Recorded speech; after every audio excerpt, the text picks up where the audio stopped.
so that if he is innocent, he is not destroyed by prejudicial attacks and trial propaganda before his day in court. These considerations must guide our jurisprudence, but Mr. Srimsai maintained that the disclosures were lawful and carefully chosen to keep the public informed about compromising the case. Away from the office of the Deputy Attorney General and Minister of Justice, Dr. Dominic Ayeni, has strongly criticized Minority Leader Alexander Afenyo-Markin over claims regarding a national security search at the residence of former Bank of Ghana, Dr. Ernest Addison. Afenyo-Markin alleged that during the operation, security personnel stole personal belongings, including jewelry and money, belonging to Addison's wife. He revealed that they have a recording of Dr. Addison detailing his account of the raid. He warned that if Minority Leader Alexander Afenyo-Markin challenges him, he will make the recording public. Ladies and gentlemen of the media, let me tell you that we have the recording of Addison and what he said about the raid. So if the Honorable Minority Leader is daring me, I will make such recordings available, he said. He reassured the public that the investigation was conducted with integrity and in the best interest of the nation.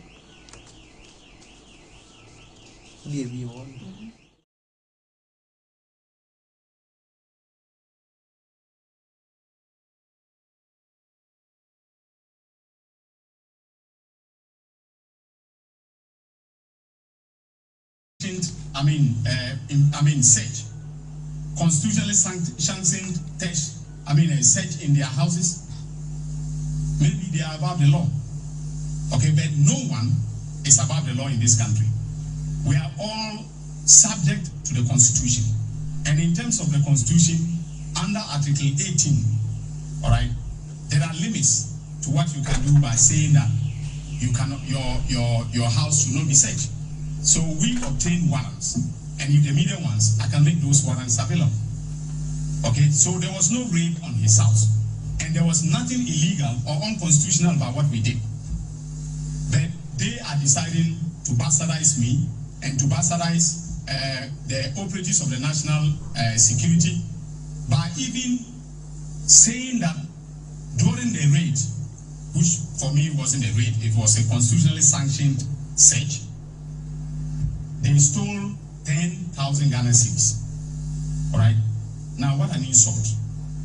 Okay, and that is what my Deputy Attorney General was referring to when he said that, you know, the constitutional immunity granted to MPs does not mean that they should abuse that immunity and then, you know, defame individuals or officials who are conducting normal business, normal public business. All right. And ladies and gentlemen of the media, let me tell you, we have a recording of Addison and what he said about the rate. So if Afenyo-Markin, the Honorable Minority Leader, is daring me, we'll make that recording available. So he should desist from maligning law enforcement officers and myself for the work that we are doing. Now in the office of Honorable Sam George, the Minister for Communications, Digital Technology and Innovations, Samuel Nate George, has condemned the handling of the Airtel-Tigo transaction, describing those responsible as enemies of the state. The criticism is fueled by the revelation that the telecommunications company, despite carrying a 3.5 billion Ghana cedis debt, was sold to the government for the token price of $1.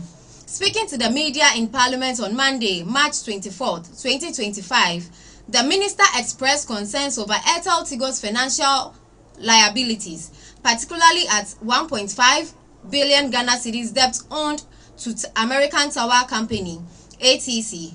Those who manage the Airtel-Tigo process are enemies of our state and individuals who have no sense of patriotism. So for anybody to have told us that they bought Airtel-Tigo for $1 and now that we have taken over the ministry, ATC has presented us with a bill of 1.5 billion Ghana cedis, he stated. The controversy surrounding the government's $1 acquisition of Airtel Tigo deepens, with MP Sam George claiming discussions with the American embassy have highlighted serious concerns over the company's financial state. George points to a 3.5 billion Ghana cedis debt and questions how the remaining 1.3 billion Ghana cedis will be paid, directly contradicting former minister Esela Owusu Ekufu's prior defense of the deal. Sam George promises a full briefing to Parliament on the alleged mismanagement. To go for one, and I've taken over the ministry, and ATC, American Tower Company, just one of the companies Airtel Tigo owes, brought us a bill of 1.5 billion Ghana cedis. 1.5 billion Ghana cedis. That's just ATC alone. Today, the American ambassador was in my office with a team, and one of the major issues was the indebtedness to ATC. The debt sitting on the books of Airtel Tigo is in excess of 3.5 billion Ghana cedis. So if someone told you they bought it for $1, who is going to pay the 3.5 billion that's sitting there and growing, accruing interest? And that's why I say those who carried out that action lack any sense of patriotism, because most of the debt is debt that was accrued by Millicom, which was a private American company running Tigo, and Bharti Airtel, an Indian company. And you know, to show you how irresponsible the actions were, after they have absorbed the company and the debt and put it on the balance sheets of the government of Ghana, now they attempted to drop the assets of the company into a new vehicle, and they were engaging with Bharti Airtel again to let Bharti Airtel come and take the clean company as a new company. Still in the office of Honorable Sam George, the Minister for Communication, Digital Technology and Innovations, Samuel Nasejo, says almost 600 staff recruited into the ministry and its agencies after the December 7, 2024 general elections are under review, with nearly 100 already dismissed and more expected to go. Speaking at a press conference in Parliament on Monday, March 25, 2025, Mr. George revealed that he had authorized the termination of close to 100 workers at Ghana Post earlier in the day as part of an ongoing staff rationalization exercise. Today, I have authorized the termination of a few more at Ghana Post, almost 100, that were done post December 7th, and we will continue this rationalization, he said. He described the recruitment situation he inherited as untenable.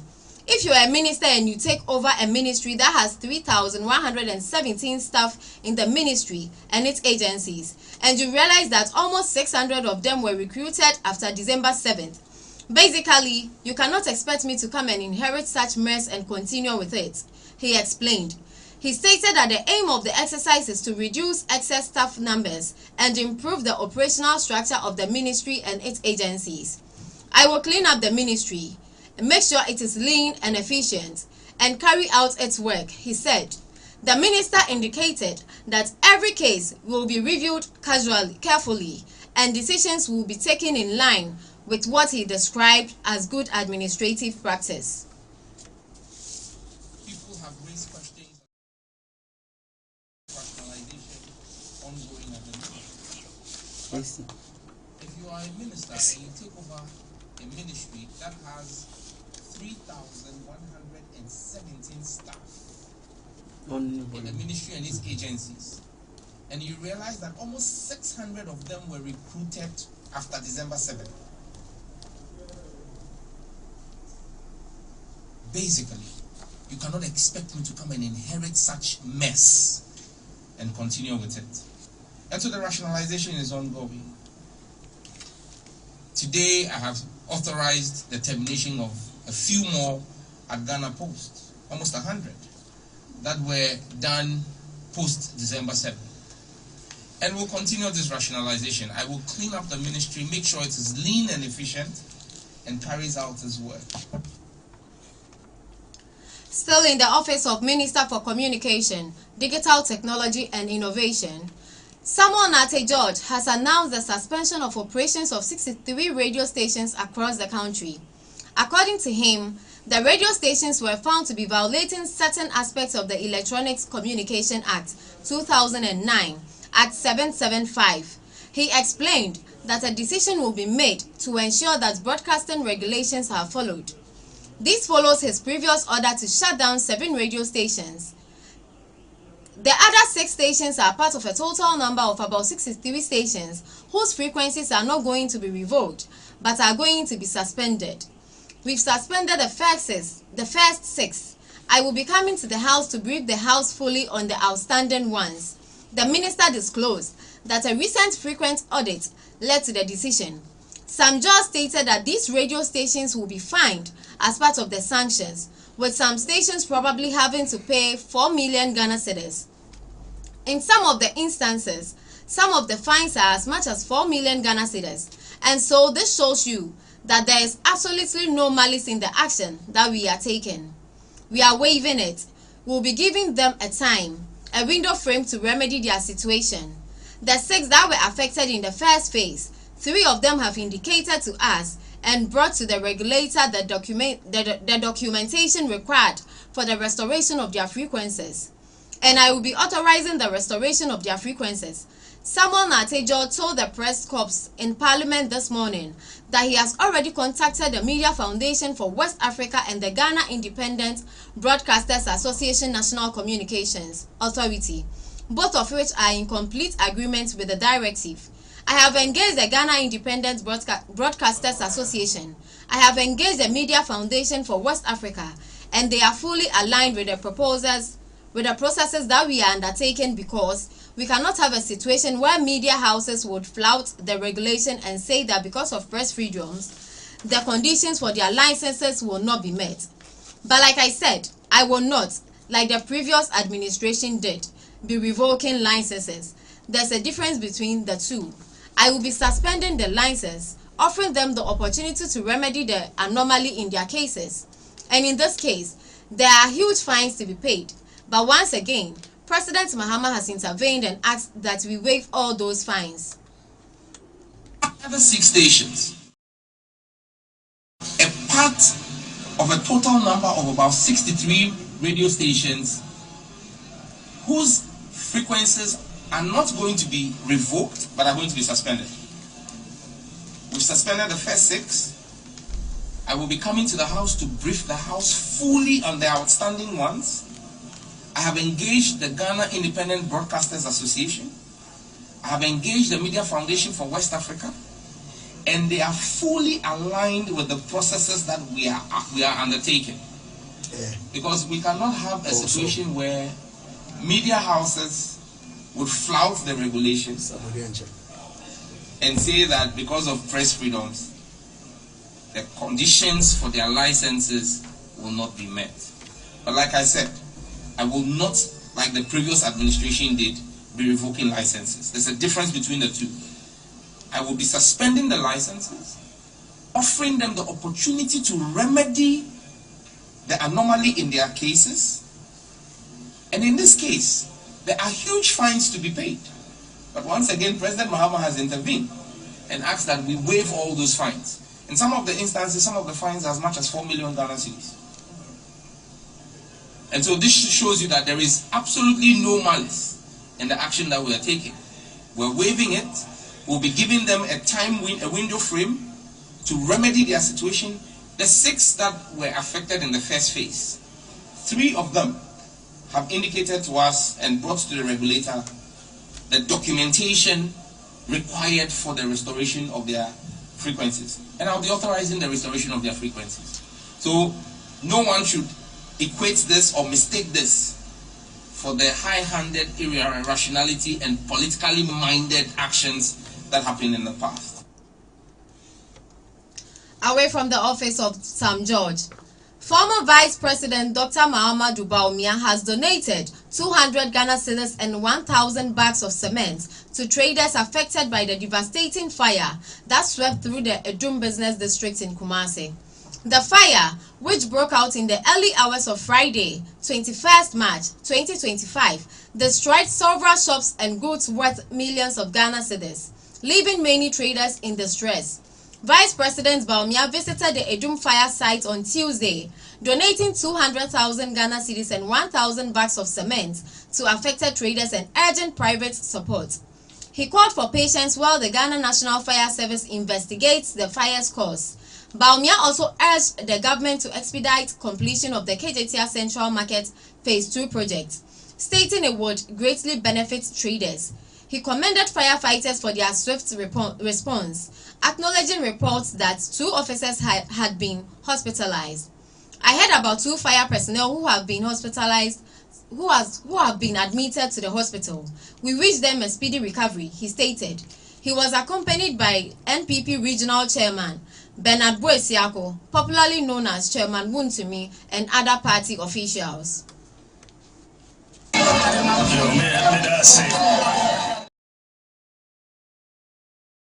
If you are that, and I'm Richie Biabo Asantimang, Abo PZ Market, Misumi Hum, TV so, Adiana Air Coso, Ejana, Air Shake, Againa, Drawina. Mida Mintiminda, Usha, Na Aya, or Hopa, say Nipa, Ejadifo, Omujapa dear, Na Air Shisa, we share video more, and we tear Papa B or say, oh, Jumha, 21 years, and now, Ninyaminina Ashi. Na because Mintina Ankrai, Nepaha, Asha, said the Na Mama, Bia shedding, Mama Yako. Na Pushe, said the Bayanwa. Yenim at the cry, Emma, we buy it. A jano a buy it. If you must say a doom so, if you must say a electrical fault. But young train, na young investigations, Nina, because investigations no area, you didn't at the cry. So the Umuya investigations, we are. So, said Torichema Eba Hano, Emba, Bio. Na me pese, me apilima abain. Say, Usha, KJTR Market Phase 2 project, no, Yeshia, say, Yabai, Yentineri, Yayebe 80%. Yenti, Umumbo Mobino movie, Naemba Boy, Missumi Pesami for Ghana Fire Service for Umwabaso. The best to a Juma Omaye Juma Papa Omwa sacrificing that Omu prevent the spread of the fire across a Jumina. The same bomb Wabaso. Omaya, the Matisse, Munipa Minupo, Muda Pompanaki, Yarisabie. Pese Umunya recovery,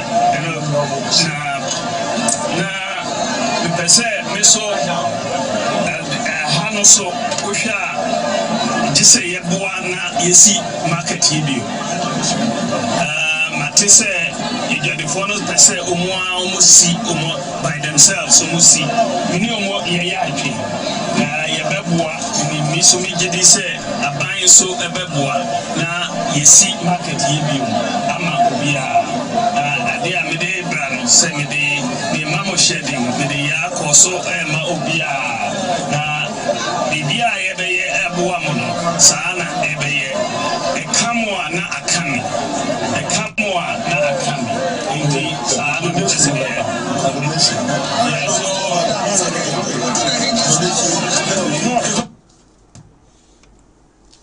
Away from that story, The Trifu-Herman District Court, presided over by Mr. Maxwell Oforikpodo,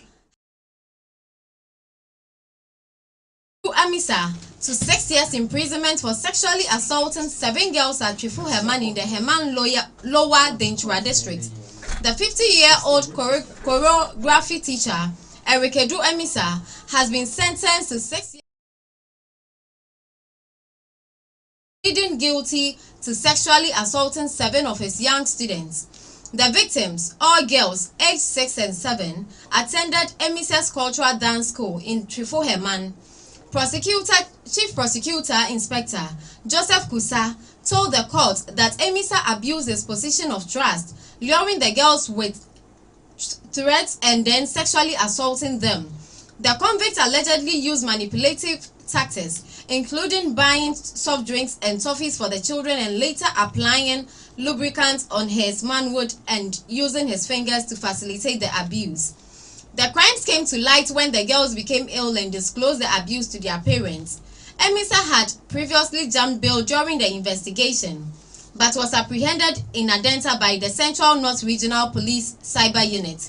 However, through the vigorous efforts of the Central North Regional Police Cyber Unit, the convict was located and arrested at Adenta in the Greater Accra region.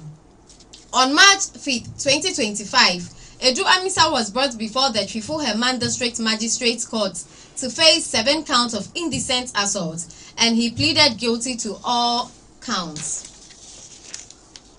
Now let's do some international news. 4 people, including the grandparents of Emile Solio, have been arrested over the 2 in the French Alps in July 2023. The 2 other people arrested on suspicion of voluntarily homicide and concealment of a corpse are adult children of Emile's grandparents, prosecutors said in a statement. The grandparents' lawyer, Isabel Colombani, told AFP on Tuesday morning that she had no comments, having only just heard about the development.